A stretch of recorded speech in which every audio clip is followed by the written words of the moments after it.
लिखवाना पड़ेगा। लिख लेंगे आप, मैं सहमत हूँ, लेकिन लिखवाना पड़ेगा बेटा, तभी लिखने वाला काम होता है। और किस दिशा में लिखना है, क्या क्या छोटी छोटी चीज़ें इंट्रोड्यूस करनी है, वो सब होगा। लेकिन मुझे लगता है कि नॉलेज में बहुत परेशानी नहीं है, तो उसको हम लोग ठीक करते हैं। पंचायती राज पे बात हो रही थी बेटा, तो कहाँ तक पहुंचे थे हम लोग? है बेटा? हाँ, तो हम लोग बात कर रहे थे बेटा कि भारत में पंचायती राज कैसे प्रारंभ हुआ। तो भारत में पंचायती राज को प्रारंभ करने के लिए मुझे लगता है कि सबसे महत्वपूर्ण भूमिका रही सामुदायिक विकास कार्यक्रम, कम्युनिटी डेवलपमेंट प्रोग्राम। पूछा भी गया है बार बार आपसे कि भारत में सामुदायिक विकास कार्यक्रम कब शुरू हुआ, किसके सहयोग से हुआ, सामुदायिक विकास की अवधारणा किस देश से ग्रहण की गई, वो भी आपको मैंने बताया कि यूएसए का कॉन्सेप्ट है, और यूएसए की मदद से ही भारत में सामुदायिक विकास कार्यक्रम शुरू हुआ। 5 साल के बाद इसकी जांच पड़ताल तो की गई कि आखिरकार ये कार्यक्रम कहाँ तक सफल हुआ, कहाँ तक नहीं सफल हुआ, और ये कार्यक्रम अगर नहीं सफल हुआ तो इसे कैसे सफल किया जाए। इसी के लिए बनाया गया एक आयोग, बहुचर्चित आयोग है, लेकिन 99% बच्चों को पता है कि ये आयोग पंचायती राज व्यवस्था के लिए बनाया गया था। नहीं, ये आयोग बनाया गया था सामुदायिक विकास कार्यक्रम के विश्लेषण के लिए और सुझाव के लिए कि ये कार्यक्रम अगर सफल हो रहा है तो बड़ा अच्छा है, और नहीं हो रहा है तो ये कार्यक्रम कैसे सफल हो जाए। तो बड़ी भारी परेशानी है बेटा कि अगर नौकरशाही के माध्यम से कोई भी काम होता है, पढ़ा नहीं है आपने, वो एक टॉपिक है, पब्लिक एडमिनिस्ट्रेशन में पढ़ा जाता है, जिसको कहा जाता है ब्यूरोक्रेसी। एक विद्वान थे मैक्स वेबर, वो जर्मन के समाजशास्त्री थे। तो उन्होंने एक सिद्धांत दिया था कि ब्यूरोक्रेटिक थ्योरी, नौकरशाही का सिद्धांत। उस सिद्धांत को पढ़ के आपको स्पष्ट हो जाएगा कि नौकरशाही कभी भी कोई नया कार्य नहीं करना चाहती, रूटीन वर्क करना चाहती है। वह कार्य जो रूटीन वाले हो रहे हैं, ये नौकरशाही को बहुत पसंद है। पेपर वर्क, एक प्रॉपर वे, सही प्रक्रिया, 25 लोगों का हस्ताक्षर होना है तो 25 का होगा, 24 का नहीं होगा। जिसको अग्रसारित करना होगा वो अधिकारी नहीं किया तो आगे वाला अधिकारी। तो क्या है ये नौकरशाही की परेशानी? यह है कि हर कार्य को करते समय वो एक प्रक्रिया का पालन करती है और उसी प्रक्रिया के हिसाब से वो काम करती रहती है। इसलिए उसको इस बात से कोई परेशानी नहीं है या कोई सरोकार नहीं है कि काम हो चाहे भाड़ में जाए, प्रक्रिया होनी चाहिए। तो प्रक्रिया के चक्कर में वो रहते हैं, काम ग्राउंड पे हो या ना हो उससे उनका कोई खास लेना देना नहीं। कहीं भी देख लो आप, किसी विभाग में देख लो, पेपर वर्क एकदम मजबूत रहेगा। व्यवहारिक समस्या चाहे हो चाहे ना हो उनसे कोई ले। और बड़ी दुख की बात है कि सामुदायिक विकास कार्यक्रम सौंप दिया गया बेटा नौकरशाही के हाथ। अरे भाई, आपने वीडियो बना दिया, आपने ग्राम सेवक बना दिया, आपने पूरा तामझाम बना दिया। ये कौन लोग हैं? नौकरशाह लोग हैं। तो इन्होंने तमाशा किया। थोड़ा सुन लो, फिर आगे हम बात करते हैं। अभी तो सिस्टमेटिक ढंग से बात करनी है। बलवंत राय मेहता ने जो किया सो किया, वो बात की बात है।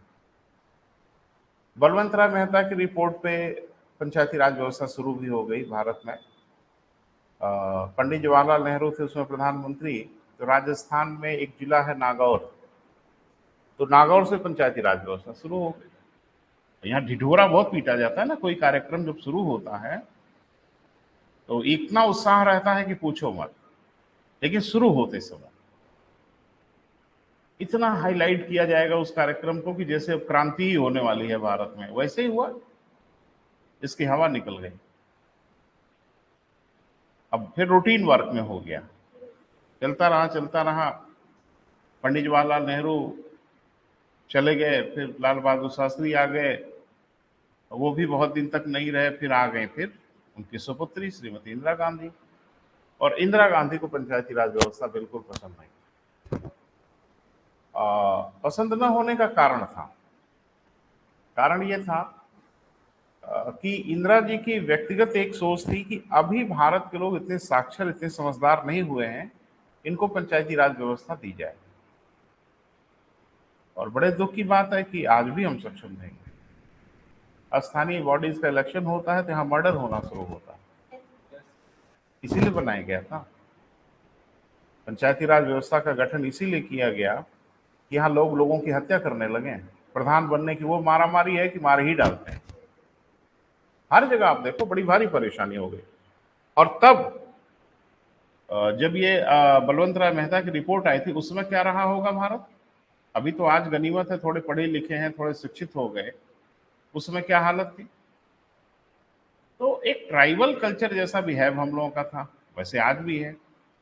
ये काहे बनाया गया था बेटा? जरा सोचो, इसकी भावना कितनी पवित्र, कितनी अच्छी थी। बनाया इसलिए गया था कि गांव के लोग अपने बीच से एक प्रधान को चुन लें, कुछ सदस्यों को चुन लें, एक छोटी सी संसद जैसा स्वरूप बन जाए। ये लोग मिलजुल के निर्धारित करें उस गांव का कैसे विकास हो, पूरा गांव मिलकर निर्धारित करे। लेकिन आज की डेट में आपको पता है, जो प्रधानी का चुनाव हारा, वो जीतने वाले को फूटी आंख पसंद नहीं करना चाहता। उसका बस चले तो उसी दिन मार डाले। इसलिए बनाया गया था। अरे ठीक है, कोई ना कोई जीतेगा, कोई ना कोई हारेगा। अब जो जीत गया, सारे लोग उसको बधाई दो और सारी चीजों को छोड़ के अब गांव के विकास के बारे में बात की जाए। लेकिन क्या यह अवधारणा है बेटा आज की डेट में भी? नहीं है। तो यही तो परेशानी थी। इंदिरा गांधी ने इनको डिप्रेस करना शुरू किया और धीरे धीरे पंचायती राज व्यवस्थाएं डिप्रेस हो ही गई। उसके बाद इंदिरा जी की भी हत्या हो गई।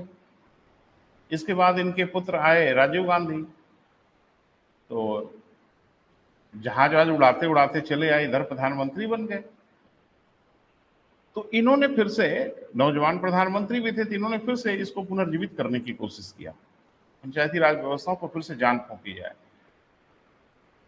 एक उसमें एक तथ्य है जो बड़ी चर्चा का विषय है और जो हंसी का भी मामला बन जाता है।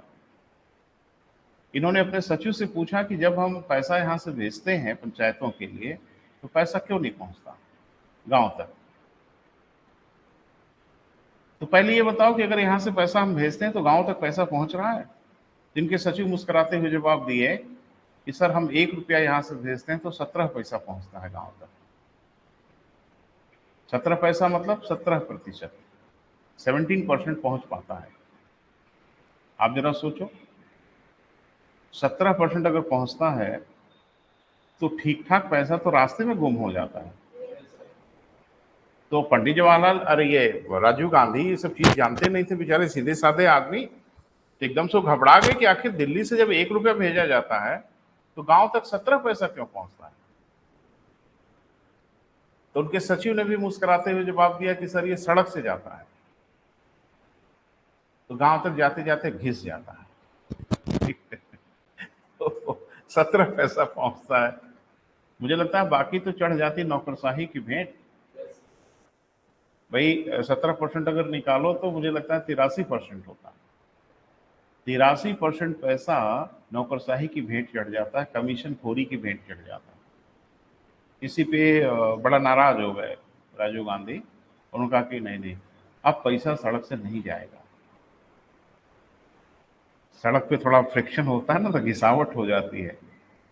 अब ये पैसा हवाई जहाज से जाएगा ताकि सीधे ले जाके गिरा दें गांव में। तो इसके लिए तो संविधान में संशोधन की आवश्यकता थी। उन्होंने गंभीर प्रयास किया, संशोधन नहीं करा पाए। दुर्भाग्य से उनकी भी हत्या हो गई। उसके बाद प्रधानमंत्री बने नरसिम्हा राव।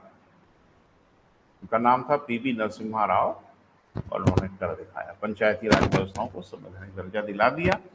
स्थिति अब भी बहुत सुखद नहीं है बेटा। हाँ, कुछ तो सुधरी है, लेकिन स्थिति अभी भी बहुत ठीक नहीं हुई, क्योंकि करप्शन यहाँ भी बुरी तरह से घुसा हुआ है। मनरेगा, फलाना ढिमाका, आवास, सब कुछ है, लेकिन मुझे लगता है आपको पता है कि सबके पीछे क्या हो रहा है। तो जो मंशा थी बेटा पंचायती राज व्यवस्थाओं की, जो इरादा था, वो इरादा तो आज भी पूरा नहीं हुआ। एक चीज बताइए, पंचायती सुन लो, फिर अभी आते हैं बेटा, तथ्यात्मक चीजें कोई बहुत लंबी नहीं है। कहा गया कि पंचायती राज व्यवस्थाओं के माध्यम से महिलाओं को सशक्त किया जाएगा, महिलाओं को ताकतवर बनाया जाएगा, इसलिए 1/3 स्थान महिलाओं के लिए आरक्षित कर दिया गया, ताकि महिलाएं भी इसमें पार्टिसिपेट करें और वो भी अपना योगदान दें। क्या आपको लगता है कि महिलाएं सशक्त हुई? अरे महिलाएं तो सामान्य रूप से डमी प्रत्याशी होती हैं। वो प्रत्याशी कभी होती हैं? वो कभी नहीं होती। महिला आरक्षित सीट जब हो गई तो पति जब अपने नहीं लड़ पा रहे हैं तो महिला को प्रत्याशी बना के अपने चुनाव लड़ रहे हैं। और लड़ ही नहीं रहे बेटा, जीतने के बाद सारा काम वो खुद देखते हैं। महिला का तो पता ही नहीं होता। मैं एक प्रधान जी से मिला तो उनकी माता जी प्रधान थी।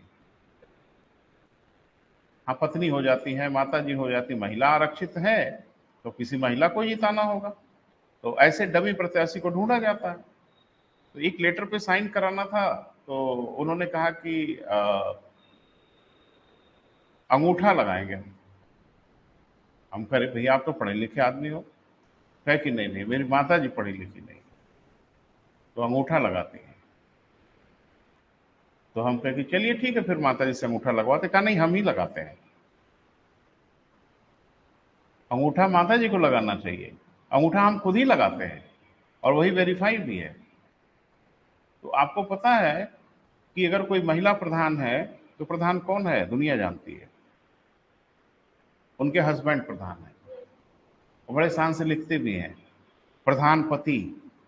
यहाँ तो रिश्ते भी आ रहे हैं ना भैया संवैधानिक पदों पे। शुक्र है कि जो हमारे सांसद हैं और जो विधायक हैं वहां ये मामला नहीं है। लेकिन इसका अभिप्राय ये नहीं कि उनके पति का हस्तक्षेप नहीं है।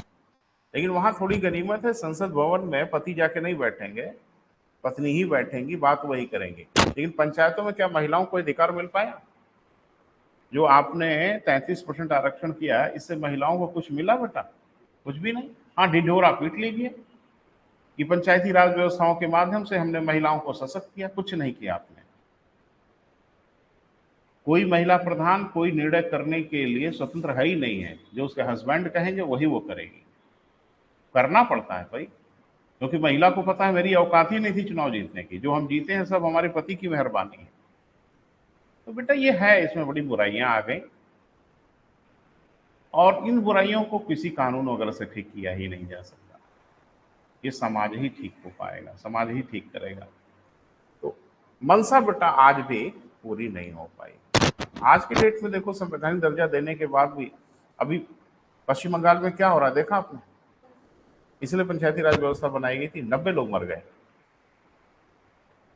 और मुझे लगता है वो तो टीवी पे आपने खुलेआम देखा वहां क्या क्या हो रहा है। इसीलिए किसी देश में ये सब व्यवस्थाएं बनाई जाती हैं कि हत्याएं होने लगे, अराजकता फैलने लगे, लूटमार होने लगे। मैं देख रहा था कोई बैलेट बॉक्स ही लेके भाग रहा था, बैलेट पेपर जला रहे हैं। अरे इतनी कहाँ है भैया, जीतने दो ना किसी को। जनता जिसको पसंद करे उसको प्रधान बनने दो ना, क्या परेशानी है? ना ना, मार ही डालेंगे, उसकी हत्या कर देंगे, उनका बस चले तो उनका मर्डर कर दें, और कर ही दे रहे हैं। ये सब बेटा था, इसीलिए सब परेशानी हुई। तो बहरहाल हेडिंग बना ले बेटा, बलवंत राय मेहता आयोग।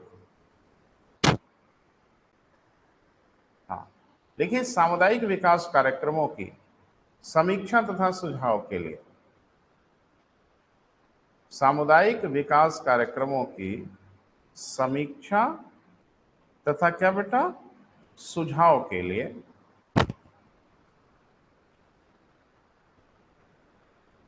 ये लाइन बहुत महत्वपूर्ण है, क्योंकि ढेर सारे बच्चों को पता है कि ये पंचायती राज के लिए बनाया गया। नहीं नहीं, सामुदायिक विकास कार्यक्रमों की समीक्षा और सुझाव के लिए बनाया गया।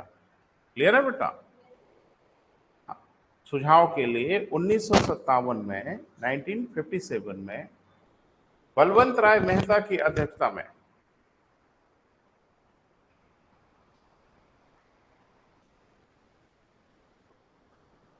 बलवंत राय मेहता की अध्यक्षता में एक आयोग का गठन किया गया।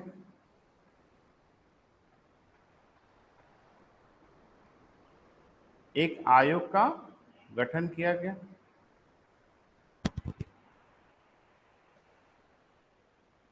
जिसने 1957 में ही अपना प्रतिवेदन प्रस्तुत कर दिया। जिसने 1957 में ही अपना प्रतिवेदन मतलब रिपोर्ट प्रस्तुत कर दिया।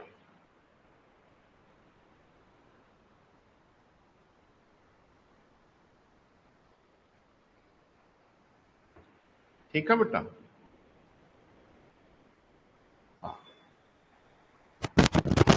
उन्नीस सौ फुल स्टॉप कर लीजिए, आगे लिखिए 1958 में एनडीसी, एनडीसी फॉर, हाँ, राष्ट्रीय विकास परिषद, 1959 में एनडीसी ने, पूरा नाम लिख लीजिए बेटा हिंदी में, राष्ट्रीय विकास परिषद ने इसे स्वीकार कर लिया। राष्ट्रीय विकास परिषद ने इसे क्या किया बेटा, स्वीकार कर लिया। तो थोड़ा सा रुकिए बेटा, जैसे ये एनडीसी क्या है, कोई बताएगा? राष्ट्रीय विकास परिषद क्या बुलाती है? पहली बात कि इसे सुपर कैबिनेट कहा जाता है, ये खूब पूछा है आपसे, इस सुपर कैबिनेट किसे कहा जाता है? तो एनडीसी को कहा। ये एनडीसी क्या थी बेटा, जरा समझ में, थोड़ी देर के लिए इसको समझिए, 2 मिनट का काम है, मैं इसको क्लियर करके फिर आगे बढ़ता हूं। जब हम स्वतंत्र नहीं हुए थे उसके पहले एक आयोग बना था भारत में जिसका नाम था नियोगी आयोग, 1946 में बना। तो नियोगी आयोग ने यह सुझाव दिया कि देश में जो विकास की योजनाएं बनेंगी वो तो केंद्र बनाएगा। कुछ बोला करो बेटा, हाँ, विकास की योजना केंद्र बनाएगा। वो योजना उचित है नहीं है, ठीक है नहीं है, ये फैसला केंद्र करेगा, लागू राज्यों पे होगा। अब भाई योजना केंद्र कहाँ है भाई, लागू तो हर हाल में राज्य में होगा। अरे राज्यों का समूह केंद्र है, संघ है, तो कोई योजना संघ में थोड़ी लागू होगी, जब लागू होगी तो राज्य पर ही लागू होगी। राज्य में समान विचारधारा वाली पार्टी हो या ना हो, इसकी कोई गारंटी नहीं है लोकतंत्र में। कौन सी गारंटी है भैया, किस प्रदेश में किस पार्टी की सरकार बनेगी, इसकी क्या गारंटी है? तो ये संभावना तो हो सकती है ना बेटा कि केंद्र की योजना को राज्य अनावश्यक रूप से विलंबित करे, रोके। ऐसा आपने सुना होगा कि केंद्र सरकार का बड़ा भारी एलिगेशन है कि ढेर सारी योजनाओं को पश्चिम बंगाल में लागू नहीं करती वहां की सरकार, इसलिए लागू नहीं करती कि केंद्र को अनावश्यक इसका लाभ मिल जाएगा। जैसे किसान निधि पश्चिम बंगाल में अभी तक नहीं दिया जा सका क्योंकि राज्य सरकार जानबूझ के उसको डिले कर देती है। डेटा नहीं है, डेटा भी बना रहे हैं, इकट्ठा कर रहे हैं, वो डिले करेंगे। तो ये हुआ कि केंद्र की योजना को अगर राज्य लागू नहीं करेंगे तो फिर योजना का मतलब क्या है? तो कहा गया कि इसके लिए एक सिस्टम बनाया जाए। उस सिस्टम का नाम ही था एनडीसी, नेशनल डेवलपमेंट काउंसिल।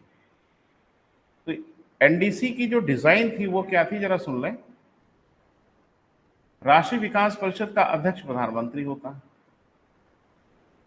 सभी राज्यों के मुख्यमंत्री इसके सदस्य होते हैं, संघ शासित क्षेत्रों के प्रशासक भी इसके सदस्य होते हैं।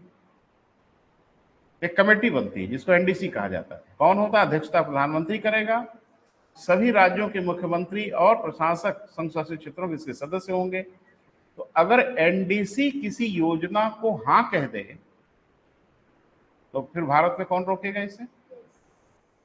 सारे प्रदेशों के मुख्यमंत्री, संघ शासित क्षेत्रों के प्रशासक और प्रधानमंत्री अगर किसी योजना पे सहमति जता दें तो फिर भारत में इस योजना को रोकने वाला कौन है? इसीलिए इसको सुपर कैबिनेट कहा गया।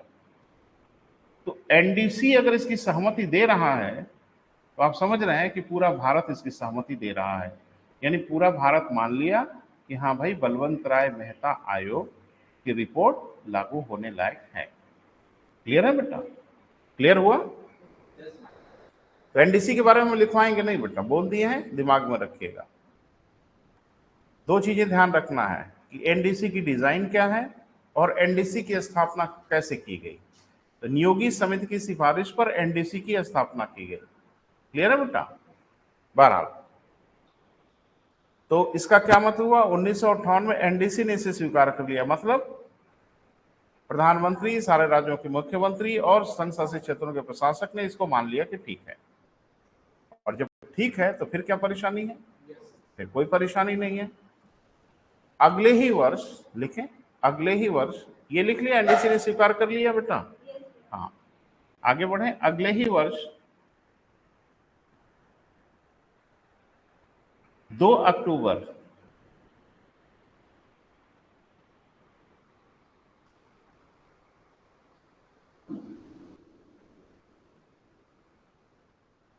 2 अक्टूबर कुछ खास है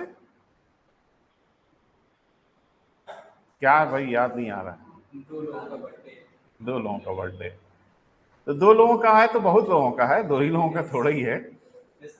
हाँ हाँ, बहुत लोग पैदा हुए हैं 2 अक्टूबर को। लेकिन एक बड़ी खास शख्सियत पैदा हुए थे 2 अक्टूबर को, जिन्हें हम महात्मा गांधी के नाम से जानते हैं। और पंचायती राज गांधी जी का सपना था, इसलिए गांधी जयंती के अवसर को चुन लिया गया। क्योंकि ये सपना किसका था बेटा? पंचायती राज गांधी जी का था। तो 2 अक्टूबर 1959 को 2 अक्टूबर 1959 को गांधी जयंती के अवसर पर राजस्थान के नागौर से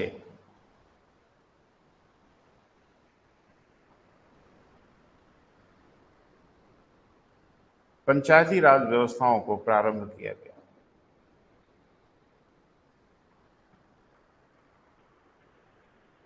पंचायती राज व्यवस्थाओं को क्या किया गया बेटा? प्रारंभ किया गया। क्लियर है बेटा?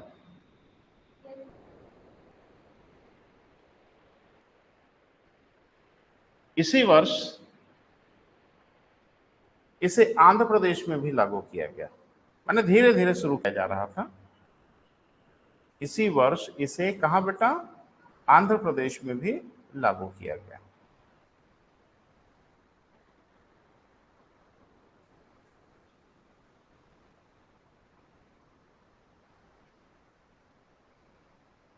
तो आखिर क्या सुझाव दिया था बलवंत राय ने? कुछ कहा होगा ना बलवंत राय ने। तो इनकी रिपोर्ट क्या थी बेटा? 2-3 पॉइंट जरूर लिख लीजिए। लेकिन बलवंत राय मेहता के सुझाव,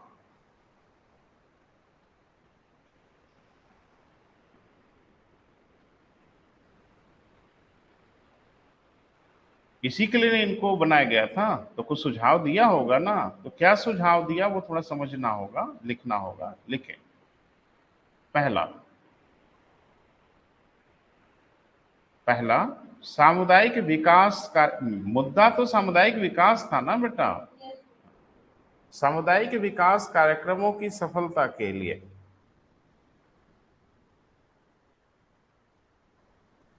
यह आवश्यक है कि सामुदायिक विकास कार्यक्रम की सफलता के लिए यह जरूरी है, यह आवश्यक है कि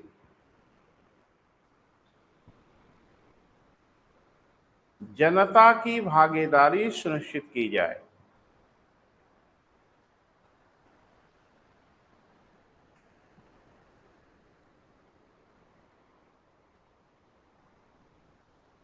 जनता की भागीदारी क्या बेटा? सुनिश्चित की जाए। मतलब जिनका विकास होना है उनसे भी राय लीजिए ना। भाई आपको क्या चाहिए? एक बाहर से बैठ के एसी चैम्बर में बैठा हुआ आदमी क्या बताएगा कि आपको क्या चाहिए? ग्राउंड पे जो झेल रहा है वह ना बताएगा कि हमको क्या चाहिए।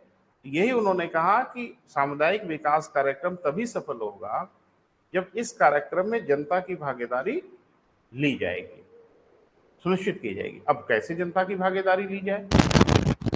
कोई ढांचा तो बनाना पड़ेगा ना जिससे जनता की भागीदारी सुनिश्चित हो। नेक्स्ट पॉइंट लिखें। बलवंत राय मेहता आयोग ने बताया कि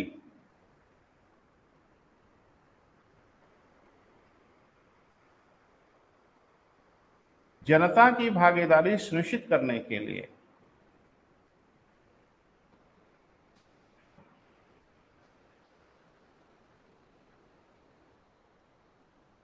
किसमें किसमें सामुदायिक विकास कार्यक्रम में, वो लिखने की जरूरत नहीं है। जनता की भागीदारी सुनिश्चित करने के लिए त्रिस्तरीय पंचायती राज व्यवस्था की स्थापना की जाए। त्रिस्तरीय पंचायती राज व्यवस्था की स्थापना की जाए।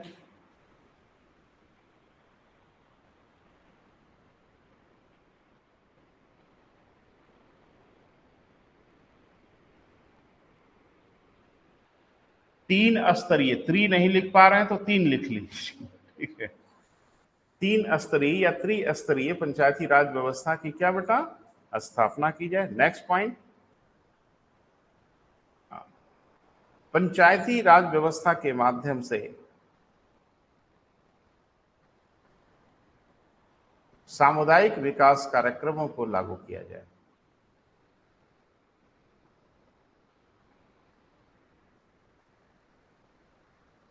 पंचायती राज व्यवस्था के माध्यम से सामुदायिक विकास कार्यक्रमों को लागू किया जाए। और एक मजेदार बात बताएं आपको,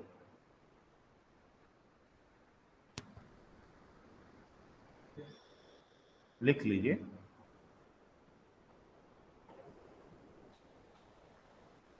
आज की डेट में भी यह कार्यक्रम चल रहा है।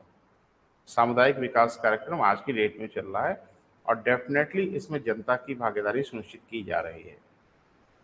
सस्ते गल्ले की जो दुकानें हैं वो सामुदायिक विकास कार्यक्रम का प्रतिफल है। और जितने भी कार्यक्रम चल रहे हैं, गरीबों के लिए आवास, फलाना ढमाका, ये सारे कार्यक्रम उसी के दिन चल रहे हैं बेटा। तो अब बताइए कि जनता की भागीदारी सुनिश्चित की जा रही है ना। अब ये प्रधान फैसला करता है कि कौन बिलो पॉवर्टी लाइन है, कौन बिलो पॉवर्टी लाइन नहीं है। और मुझे लगता है अब फैसला ठीक हो ही रहा है। आप जबरदस्ती प्रधान से अपना बिलो पॉवर्टी लाइन कार्ड नहीं बनवा सकते, वो नहीं बनाएगा, क्योंकि वो आपको जानता है, आपका घर भी देखा है, आपका रहन सहन भी देख रहा है, किसी हालत में नहीं बनाएगा। इक्का दुक्का अपवाद हो सकते हैं, लेकिन अब ये कार्ड वार्ड के लिए रिकमेंडेशन कौन करता है? प्रधान करता है। और प्रधान ग्राउंड पे चीजों को समझता है कि गरीबी रेखा के नीचे वास्तव में कौन है कौन नहीं है। वो आपको एक सर्टिफिकेट बनवा देने से बात नहीं बनेगी, वो रियल ग्राउंड पे देखता है कि कार रखे हैं, 3 मंजिला मकान है, आपका तो कार्ड किसी हालत में नहीं बनेगा। लेकिन जब ये नौकरशाही के भरोसे रहा होता तो यहाँ जिले पे बैठ के तो नहीं ना देख रहे हैं कि आपकी क्या स्थिति है। बस ये है कि उस दिन थोड़ा सा पुराना उराना कपड़ा पहन के आना होगा आपको, है ना, और थोड़ा सा कुछ प्रसाद उरसाद चढ़ाना पड़ेगा, उसके बाद तो कार्ड आपका बन ही जाएगा। अब ये गड़बड़ी नहीं रह गई। तो मैं ये नहीं कह रहा हूँ जीरो हो गई, लेकिन काफी हद तक घट गई, क्योंकि अब प्रधान तो अपनी जान सासत में नहीं डालेगा, वो इस तरह के लोगों को बीपीएल कार्ड नहीं इशू करेगा। हाँ, जो सीमावर्ती क्षेत्र के लोग हैं, मन जो थोड़ा उधर हैं कि इधर हैं, इसमें कंफ्यूजन है, ऐसे लोगों का कार्ड वार्ड बन जाता है। और फिर अगर 5 लोग हैं तो 20-25 किलो अनाज ले जाओ और भले बगल वाले परचून की दुकान पे बेच दो, उससे कोई लेना देना नहीं है, लेकिन ये सुविधाएं तो आपको मिल ही जाती। ये उसी के माध्यम से आज भी ये कार्यक्रम चलाए जा रहे हैं। क्लियर है? तो त्रिस्तरीय जो व्यवस्था इन्होंने सोचा, उसका नाम क्या दिया, थोड़ा वो भी लिखना पड़ेगा। लेकिन त्रिस्तरीय पंचायती राज व्यवस्था निम्न थी।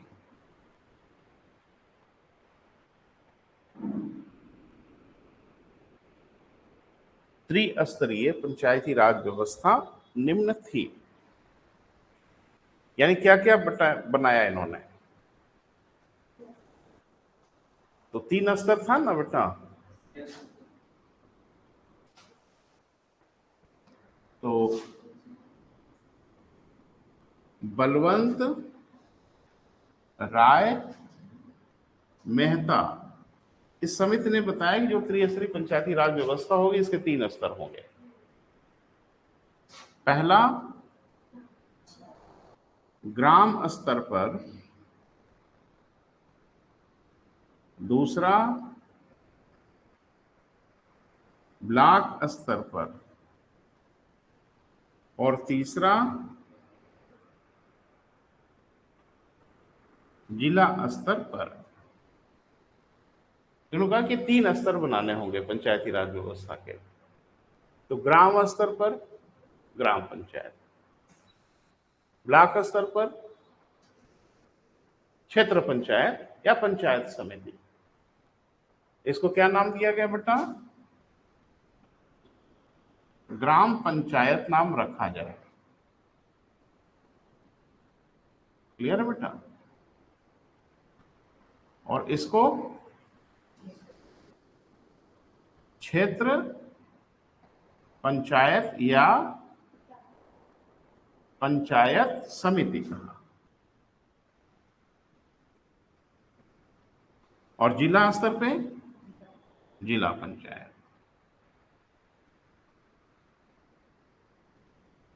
या इसको हम लोग जिला परिषद भी कह देते हैं।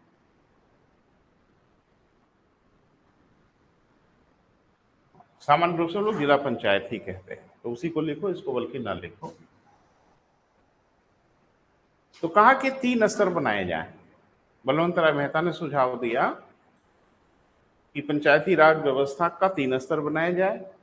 ग्राम स्तर पर ग्राम पंचायत, ब्लॉक स्तर पे क्षेत्र पंचायत या पंचायत समिति, और जिला स्तर पे जिला पंचायत, और इस सबका निर्वाचन हो जाए।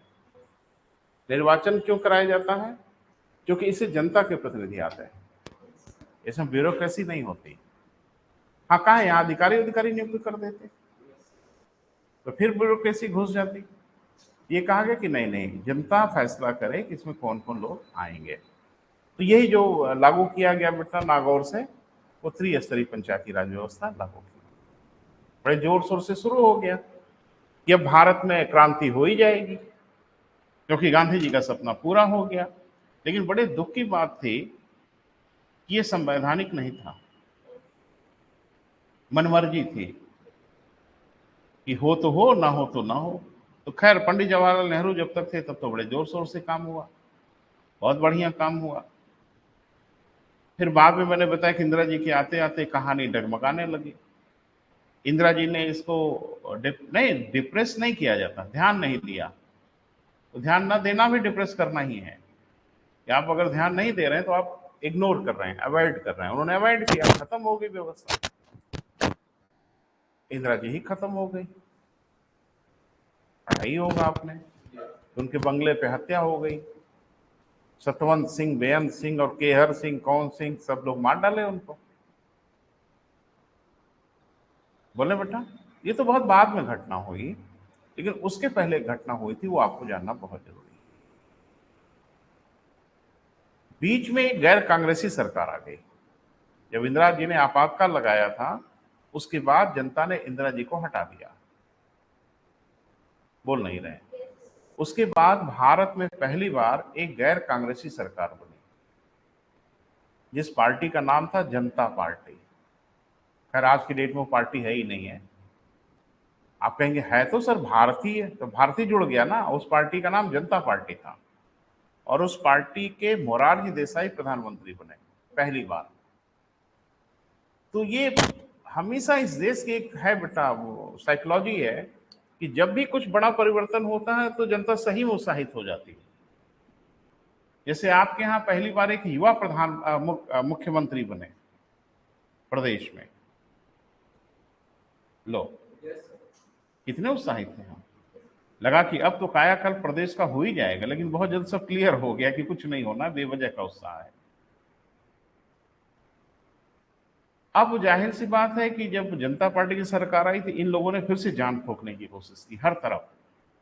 तो इन्होंने कहा कि हम पंचायती राज व्यवस्था को फिर से पुनर्जीवित करेंगे, फिर से जिंदा करेंगे, और फिर से इसके गौरव को लौटाने की कोशिश करेंगे। तो प्रक्रिया फिर होगी, फिर एक आयोग बना। ये देश आयोगों का ही देश है बेटा।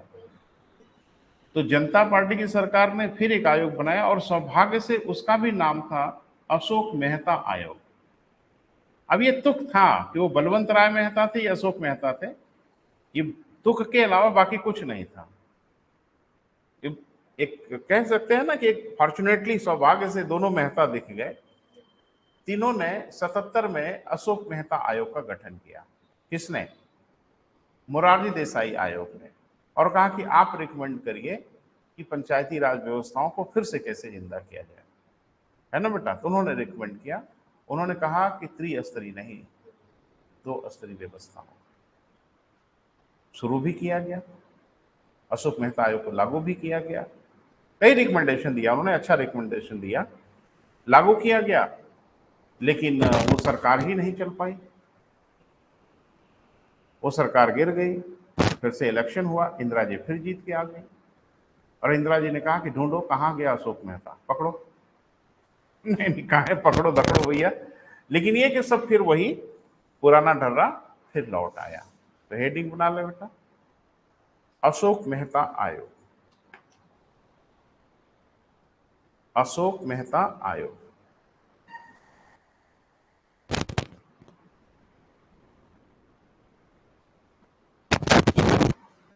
तो थोड़ा सा बेटा स्टोरी लिखना जरूरी है, थोड़ा सा कहानी लिखोगे तो बात बनेगी। माने स्टोरी आपको समझ में आएगी। देखें, बाद के वर्षों में पंचायती राज व्यवस्था का पतन हुआ। बाद के वर्षों में क्या बेटा? पंचायती राज व्यवस्था का पतन हुआ।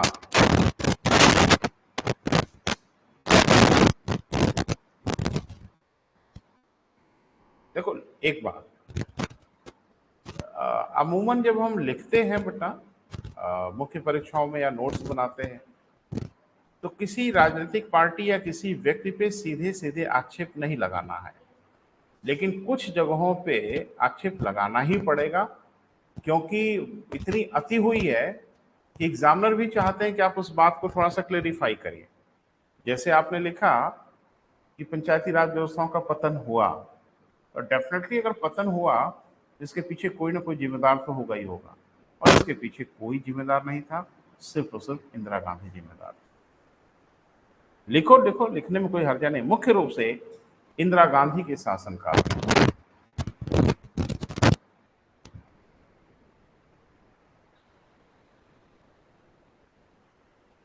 तो गलत थी इंदिरा जी? अरे कुछ बोलेंगे हाँ ना? खराब काम किया ना इंदिरा जी ने, पतन करा दिया, खत्म करा दिया पंचायती राज व्यवस्थाओं को लगभग। नहीं, इंदिरा जी गलत नहीं थी बेटा। कुछ कार्य सही वक्त पे ही होना अच्छा लगता है, वक्त के पहले वो कार्य अच्छा नहीं लगता। और इंदिरा जी इस बात को बखूबी समझ रही थी कि बंदर है बंदर, इन बंदरों के हाथ में अस्तुरा अगर दे दोगे ना, तो मुहावरा सही हो जाएगा कि बंदर के हाथ अस्तुरा। अस्तुरा माने वो नाइफ, चाकू जिससे सेविंग करते हैं ना, तो यूज तो नहीं करेगा, हाँ उसका मिसयूज करेगा, अपना ही शरीर में काट उठ लेगा। इंदिरा जी ने यही कहा कि अभी ये बंदर है बंदर, इनके हाथ में अधिकार अगर दोगे जिसका उपयोग कम, दुरुपयोग ज्यादा करेंगे। और वही हुआ, वही हुआ। और दूसरा ये कि संवैधानिक दर्जा नहीं था, तो वो इंदिरा जी का इरादा गलत नहीं था। देखो इंदिरा जी को जब आप पढ़ोगे तो आपको बिल्कुल, मैं तो भाई समर्थक हूं उनका, एक व्यक्ति के रूप में। पार्टी के रूप में विचारधाराएं सबकी अलग अलग हो सकती है, लेकिन व्यक्ति के रूप में मैं उनका समर्थक हूं। देखो, नालायक लोगों के साथ नालायकी जैसा ही बर्ताव करना उचित है, और वो जानती थी कि देश के लोग अभी एक नंबर के नालायक हैं, कुछ भी कहो ये सुनेंगे नहीं, ये अपनी वाली ही करेंगे। तो उन्होंने कहा कि इनको ठीक करना पहले जरूरी है। ठीक किया, हाथ जोड़ जोड़ कर उन्होंने निवेदन किया था कि देश की जनसंख्या न बढ़ाएं, देश खतरे में पड़ जाएगा, खाना पीना है ही नहीं है, 12-12, 18-18 बच्चे पैदा कर रहे हैं, ये देश के लिए घातक है। उन्होंने पूरी कोशिश की, उन्होंने पूरा प्रयास किया, कोई नहीं सुना। फिर आपातकाल लगाया, कहा अब सुनोगे, पकड़ पकड़ के नसबंदी करो। किया ना थी, व्यक्तिगत हित के लिए, उनका कोई पर्सनल बेनिफिट था इससे? हाँ, लोग नाराज हो गए, तमाम लोग परेशान हो गए, क्योंकि ब्यूरोक्रेसी के माध्यम से कार्यक्रम शुरू किया गया। तो जाहिर सी बात है ब्यूरोक्रेसी अपनी दादागिरी भी करती, सड़क पे दौड़ा दौड़ा के, पकड़ पकड़ के, जो दिख गया उसी को धर लिया। शादी हुई है नहीं हुई है कोई फर्क नहीं पड़ता, चिल्ला रहे करे मेरा विवाह नहीं, कोई बात नहीं चलो। तो परेशानी तो हुई बेटा, लेकिन वो कभी कभी देश को सर्वोपरि रख लेती थी, और कुछ आपकी नजर में अनावश्यक कार्य हो जाता था। मैं तो इसको अनावश्यक नहीं समझता था, हम लायक ही उसी के हैं, हम उसी के लायक हैं। इंदिरा जी जैसे व्यक्ति के लिए ही हम बने ही हैं। हाथ जोड़ के निवेदन करने से आप कुछ भी सुनने वाले नहीं हैं। तो उन्होंने कहा कि भाई से सुनोगे सुनो। अरे आप बताओ ना, मुझे लगता है कि वो दौर जो इंदिरा जी ने किया होगा, उससे कम से कम 10-15 करोड़ जनसंख्या कम हुई होगी आज की डेट में, बल्कि ज्यादा ही कम हुई होगी। तो थैंक्स बोलिए, उन्होंने अपने लिए थोड़ी कुछ किया, उन्होंने देश के लिए किया। गलत किया अलग बात है आपकी नजर में। तो पंचायती राज व्यवस्थाओं को डिप्रेस करने के पीछे उनका इरादा बुरा नहीं था। वो जानती थी कि अभी वो दौर नहीं आया है, भारत के लोग अभी इतने शिक्षित नहीं हुए हैं, भारत के लोग अभी इतने पढ़े लिखे नहीं हैं कि पंचायती राज व्यवस्था का महत्व समझ पाए। समझ तो आज भी नहीं पाए, आज भी उस मतलब को कहां समझ पाए। लेकिन उस दौर में आप क्या प्रत्याशा कर सकते हो, सो उन्होंने तहस नहस किया। क्लियर है बेटा। उसके बाद फिर क्या हुआ, एक गैर कांग्रेसी सरकार आई, लिख लें। इसके उपरांत भारत में पहली बार मोरारजी देसाई की अध्यक्षता में इसके उपरांत भारत में पहली बार मोरारजी देसाई की अध्यक्षता में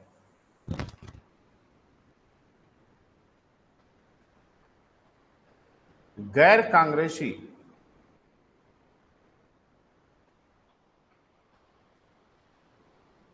सरकार की स्थापना हुई।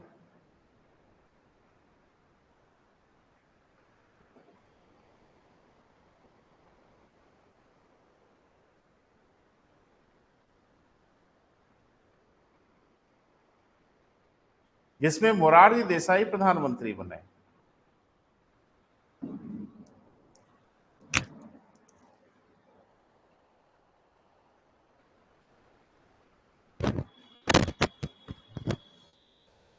कौन प्रधानमंत्री बना बेटा, मोरारजी देसाई। थोड़ा मोरारजी देसाई का परिचय जान लो। मोरारजी देसाई पढ़े लिखे व्यक्ति थे, बहुत अच्छे प्रशासक थे, और इंदिरा जी की सरकार में ये वित्त मंत्री के रूप में लंबे समय तक रहे, और सबसे अधिक बार बजट प्रस्तुत करने का रिकॉर्ड भी इन्हीं के नाम से, 8 बार इन्होंने बजट प्रस्तुत किया। तो जाहिर सी बात है ये कांग्रेसी थे, तो कांग्रेस में ही टूट फूट हुई, वही शिवसेना वाली हालत हुई। हाँ बिल्कुल बिल्कुल, उसी की पुनरावृत्ति हुई, कांग्रेस की टूट फूट हुई। सभी कांग्रेसी तो नहीं, लेकिन हाँ कुछ कांग्रेसी एक अलग पार्टी बना ली है, और जो जनता पार्टी का नाम रखा, और वो उसी में से मोरारजी देसाई बन गए प्रधानमंत्री। और उसमें भी बड़ा ड्रामा लगा भाई, तमाम लोग उसमें महत्वाकांक्षी थे। एक तो राजनारायण थे, फलाना थे, जगजीवन राम थे। अब इन लोगों को लगता था कि जब मौका मिला है तो खाली यही कहाँ है प्रधानमंत्री रहेंगे। इसी खींचतान में सरकार गिरी, मोरारजी देसाई की सरकार गिर गई। बहरहाल जब ये बने तो क्या हुआ वो हम लोगों को लिखना है। लिखें, मोरारजी देसाई प्रधानमंत्री बने, लिखा बेटा। इन्होंने पंचायती राज व्यवस्थाओं को पुनर्जीवित करने का प्रयास किया। इन्होंने पंचायती राज व्यवस्थाओं को पुनर्जीवित करने का प्रयास किया।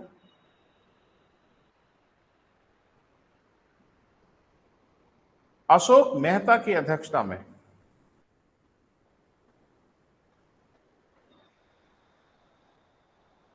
किसकी अध्यक्षता में बेटा, अशोक मेहता की अध्यक्षता में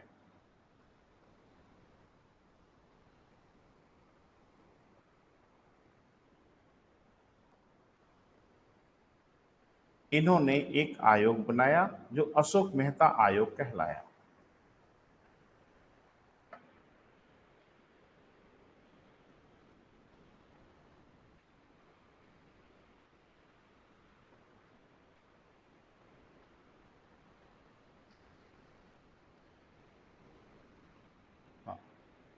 लेकिन 1977 में आयोग का गठन किया गया।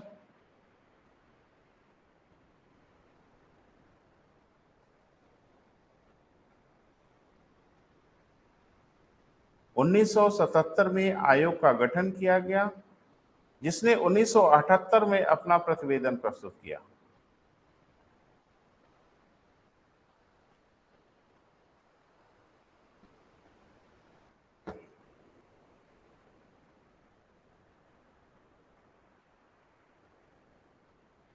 अब एक छोटी सी हेडिंग बना लो बेटा, सिफारिश। आखिर इनकी रिकमेंडेशन क्या थी। पहला, सिफारिश मैंने परामर्श क्या दिया, पहला, 2 स्तरीय पंचायती राज व्यवस्था की सिफारिश की।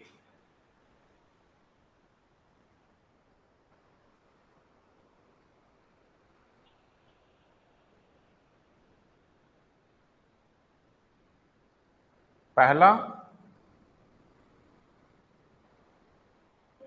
ब्लॉक स्तर पर,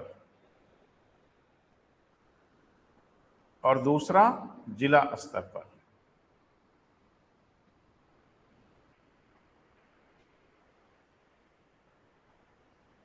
क्लियर है बेटा। इसका मतलब है कि इन्होंने ग्राम पंचायतों के गठन की बात नहीं की। ताकि गांव स्तर पे भी ले जाने लायक स्थिति नहीं है, अभी ब्लॉक स्तर पे रहे और जिला स्तर पे रहे। नेक्स्ट बेटा, हाँ, न्याय पंचायत के गठन की सिफारिश की।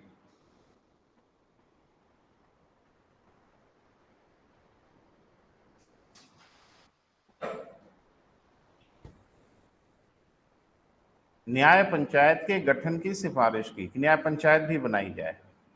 अगला बेटा, दलीय आधार पे निर्वाचन की सिफारिश की, यानी ये भी निर्वाचन जो भी हो वो किस आधार पे हो बेटा, पार्टी बेसिस पे हो।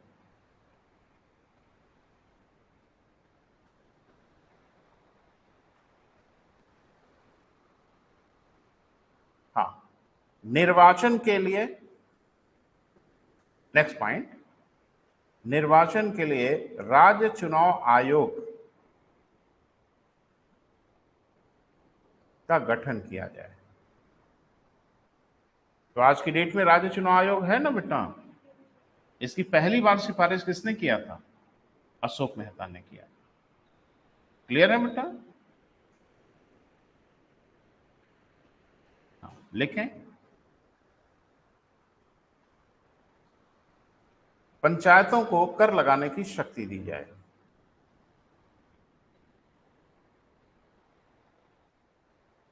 ताकि ये आत्मनिर्भर हो सके। कहां झांक रहे हो इधर उधर, पंचायतों को कर लगाने की शक्ति दी जाए। क्यों बेटा, हाँ, जाहिर सी बात है, भीख पे निर्भर न रहें, आत्मनिर्भर हो जाए। क्लियर है बेटा, तो लागू हुआ, लेकिन बहुत जल्द ही मुझे लगता है कि सरकार ही बिखर गई। क्यों बिखर गई, वही खींचतान कि मैं बनूंगा प्रधानमंत्री, मैं बनूंगा प्रधानमंत्री। कई महत्वाकांक्षी लोग थे जनता पार्टी में, एक तो राजनारायण जी थे, ये अति महत्वाकांक्षी थे, फिर जगजीवन राम थे, सब प्रधानमंत्री बन गए। वही अटल जी वाली हालत हुई, कोई 12 दिन, कोई 13 दिन, ऐसी दशा रही और अल्टीमेटली पार्टी बिखर गई और सरकार गिर गई, नहीं चला पाई ये लोग सरकार। और सरकार जब गिर गई तो लोकसभा भंग हो गई, फिर से चुनाव हुआ और पूरी हनक से इंदिरा जी फिर सरकार में आ गई और फिर पंचायती राज व्यवस्था अपने उसी मकाम पे पहुंच गई जिस मकाम पे इंदिरा जी छोड़ के गई थी, है ना बेटा। उसके बाद फिर इस देश में एक परिपाटी शुरू हो गई आयोगों के गठन की। तो कई आयोग बने, हम नाम ले रहे हैं। हनुमंतैया आयोग, इन्होंने भी कुछ सिफारिश की। जीवी के राव समिति, इन्होंने सिफारिश की पंचायती के बारे में, कुछ नहीं हुआ। लेकिन एक कॉन्क्रीट सुझाव दिया 1986 में एमएल सिंघवी आयोग ने, जिसको मैं लिखाऊंगा आपको। तो सिंघवी आयोग ने 1986 में फिर सिफारिश की और इन्होंने कहा कि देखिए, पंचायती राज व्यवस्थाओं को जब तक संवैधानिक दर्जा नहीं देंगे आप, तब तक सिर्फ और सिर्फ बकवास है। प्रधानमंत्री बदलेंगे, राजनीतिक पार्टियां बदलेंगी, सब अपने अपने हिसाब से इसको तोड़ेंगे मरोड़ेंगे। जब इसको पंचायती राज व्यवस्थाओं को संवैधानिक दर्जा दे देंगे तो पार्टियां आती रहें, पार्टियां जाती रहें, इसकी डिजाइन, इसके स्वरूप में कोई फर्क नहीं आएगा। तो पहला ये आयोग था बेटा एमएल सिंघवी आयोग, जिसने कहा कि पंचायती राज व्यवस्थाओं को संवैधानिक दर्जा देना ही पड़ेगा और कोशिश हुई। लिखें, एमएल सिंघवी आयोग।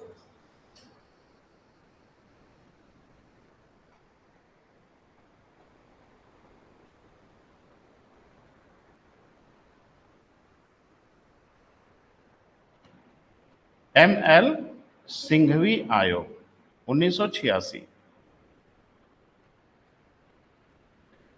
अब तक गठित होने वाले आयोगों में ये पहला आयोग था। अब तक गठित होने वाले आयोगों में ये पहला आयोग था जिसने पंचायती राज व्यवस्थाओं को, जिसने पंचायती राज व्यवस्थाओं को संवैधानिक दर्जा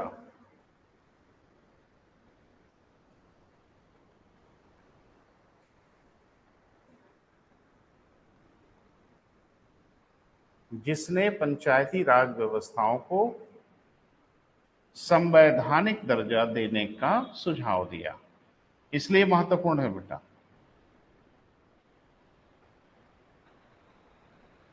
जिसने पंचायती राज व्यवस्थाओं को संवैधानिक दर्जा देने का सुझाव दिया। तो अब तक जितने भी आयोग बने थे उन सब में ये पहला आयोग बना जिसने कहा कि बाकी किसी सुझाव का कोई मतलब नहीं है, मतलब सिर्फ यह है कि पंचायती राज व्यवस्थाओं को आप संवैधानिक दर्जा दीजिए और जब संवैधानिक दर्जा मिल जाएगा तो सारी बीमारी इसकी दूर हो जाएगी। है ना बेटा? लिखें पैरा चेंज करके। 1989 में 89 में राजीव गांधी सरकार ने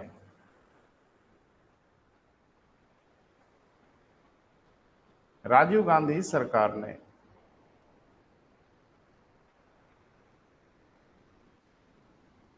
64वें 65वें संविधान संशोधन विधेयक को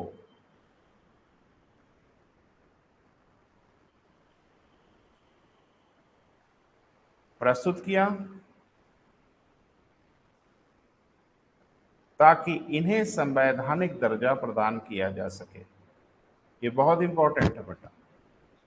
64वां 65वां दोनों एक साथ प्रस्तुत किया ताकि इन्हें क्या बेटा संवैधानिक दर्जा प्रदान किया जा सके।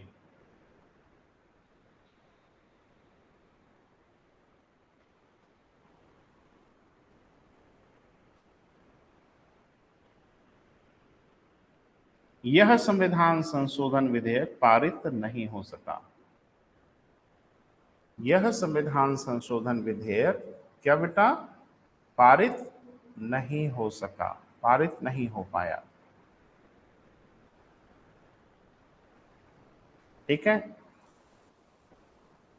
तो भी महत्वपूर्ण हो गया। यूपीएससी ने इस बार पूछा कि पहली बार संवैधानिक दर्जा देने का प्रयास कब किया गया, तो बता देंगे 89 में किया गया। किस संविधान संशोधन के माध्यम से? 64वां 65वां। ये संविधान संशोधन हो नहीं पाया संविधान में क्योंकि लोकसभा में राजीव गांधी का बहुमत था, राज्यसभा में इनका बहुमत नहीं था। और आपने बाय द वे पढ़ा है कि संविधान संशोधन विधेयक पर दोनों सदनों को एक बराबर अधिकार प्राप्त है और इसमें कोई बाईपास नहीं कर सकते। एक भी सदन ने अगर ना कहा तो संविधान संशोधन विधेयक वहीं का वहीं दम तोड़ देगा। लोकसभा से तो पारित करा लिया इन्होंने, राज्यसभा में फंस गया, खेल खत्म हो गया। है ना बेटा? पैरा चेंज करें। इसके उपरांत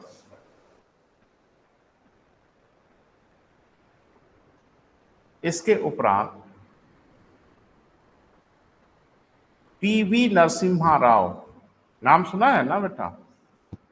बहुत बड़ा बड़ा काम किया बेटा। दुर्भाग्य यह है कि इनकी चर्चाएं कांग्रेस बहुत कम करती है। बोल नहीं रहे बेटा? बस ये नेहरू खानदान के होते खाली ना, तो वो ढिढोरा पीटते सड़क पे कि पूछो मत। दुर्भाग्य से नेहरू परिवार के व्यक्ति नहीं थे और ये कांग्रेस के प्रधानमंत्री बने। पीवी नरसिम्हा राव कांग्रेस पार्टी के प्रधानमंत्री बने और बहुत बड़ा काम किया बेटा उन्होंने, बहुत बड़ा काम किया, इसमें कोई शक शुबहा नहीं है। पीवी नरसिम्हा राव जब प्रधानमंत्री बने बेटा तो देश बहुत बुरी गति में था, बहुत बुरी गति में थे, लगभग आज पाकिस्तान वाली हालत में। इस व्यक्ति ने धड़ाधड़ एक कदम उठाया, जो जो उनको उचित लगा उन्होंने किया। हाँ, अच्छी बात यह थी कि उनके वित्त मंत्री मनमोहन सिंह थे, फाइनेंस मिनिस्टर उनके मनमोहन सिंह थे, जो बाद में प्रधानमंत्री बने। और ये दोनों ने मिलकर बेटा वो कर दिखाया कि आज भारत अमेरिका में जाके ताल ठोंक रहा है कि 5वीं अर्थव्यवस्था है और तीसरी बहुत जल्द होने जा रहे हैं। सुन रहे हैं ना? इसके पीछे जो नींव है, जो बेस है, ये कहने में किसी को संकोच नहीं होना चाहिए, किसी पार्टी किसी विचारधारा का हो, इसके पीछे पीवी नरसिम्हा राव और मनमोहन सिंह की सोच थी। क्लियर है बेटा? और बड़े सुधार हुए, बहुत कुछ हुआ बेटा उस दौर में। उसी दौर में पंचायती राज व्यवस्था भी बनी, उसी दौर में हमारी नई आर्थिक नीति बनाई गई और जिसको हम लोग कहते हैं आर्थिक उदारीकरण शुरू हुआ और भारत इस मुकाम पे पहुंच गया। है ना? तो अभी उससे हमारा मतलब नहीं है, अभी हमारा मतलब है पंचायती राज से। है ना? लिखें 1991 में 1991 में पंचायती राज व्यवस्थाओं को संवैधानिक दर्जा देने के लिए पंचायती राज व्यवस्थाओं को संवैधानिक दर्जा देने के लिए 73वां तथा 74वां संविधान संशोधन विधेयक प्रस्तुत किया गया।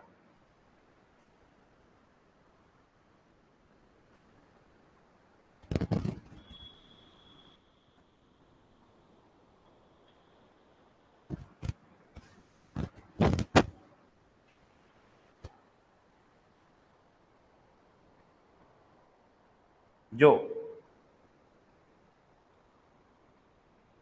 1992 में पारित हो गया।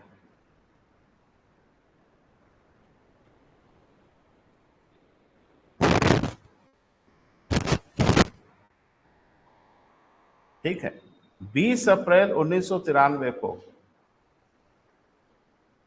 20 अप्रैल 1993 को राष्ट्रपति ने इस पर हस्ताक्षर किया।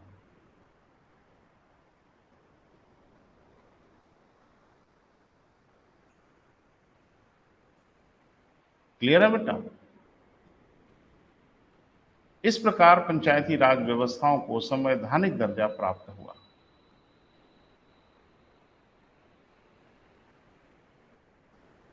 इस प्रकार पंचायती राज व्यवस्थाओं को संवैधानिक दर्जा प्राप्त हुआ।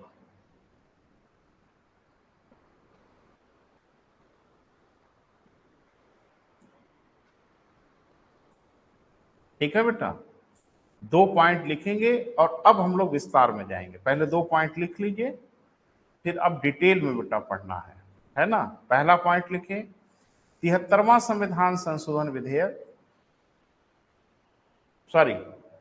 73वां संविधान संशोधन विधेयक नहीं, अब पारित हो गया। 73वां संविधान संशोधन लिख लिया बेटा, ब्रैकेट में ग्राम पंचायत, 24 अप्रैल 1993 को प्रभावी कर दिया गया। 24 अप्रैल 1993 को प्रभावी कर दिया गया। क्लियर हुआ बेटा? दूसरा, 74वां संविधान संशोधन, विधेयक नहीं लिखना है, 24वां संविधान संशोधन,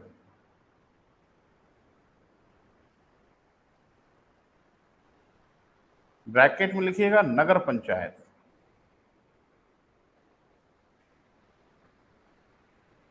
पहली जून 1993 से प्रभावी कर दिया गया।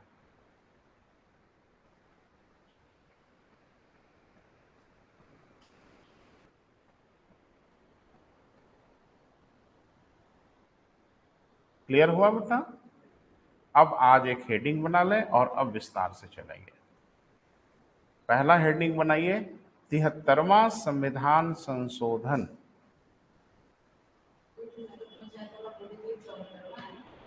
हाँ, 74वां नहीं लिखा है? हाँ, 24 बोले, 74वां बेटा। नहीं, हम भी मनुष्य हैं, ठीक है, दिमाग में कुछ एक 73वां है, अगला 74वां। सॉरी, अगर 24वां मैंने बोल दिया तो 74वां है। क्लियर है बेटा? अब हेडिंग बना लें, 73वां संविधान संशोधन।